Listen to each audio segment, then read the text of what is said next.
बिहान उठ्ने बित्तिकै कपडा धुन गएको ला चाँडो भइदिएर भने सो हेलो हेलो हेलो आजको सुरुवात हुन्छ मेरो कपडा धुनुबाट है। कपडा धुन लगाएको ला छ्याउ लगाइदिएर भने मलाई मात्रै हो कि हजुरहरूले पनि यस्तै हुन्छ कमेन्ट गर्नु होला है त। जसो तसो भयो नि फाइनली कपडा धोएर भ्याइदिन्छु।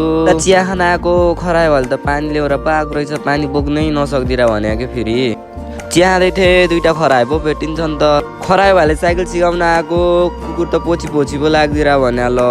अनि आजको काम थियो यो गाडीको, यसको चाहिँ वेल्डिङ गर्न थियो त्यही भएर वेल्डिङ गरिदिन्छु। यसको वेल्डिङ पनि गरेर भ्याइदिन्छु। अनि यो के गरेको भन्नु होला, सपोर्ट हालेको है यो फेरि। काम गर्दा गर्दै भोक लागेको थियो त्यही भएर भात बसाल्न आएको। यस्तो बिराल चाहिँ कसको घरमा कमेन्ट गर्नु होला है त।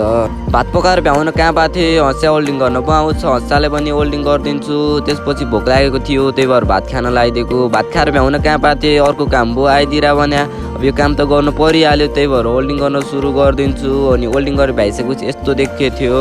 फाइनली यो गाडीको पनि काम भ्याइदिन्छु। काम गर्दा गर्दा कति 4:30 भइसकेको छ थाहै नभइदिएको। आजको लागि यति नै, एन्ड बाई।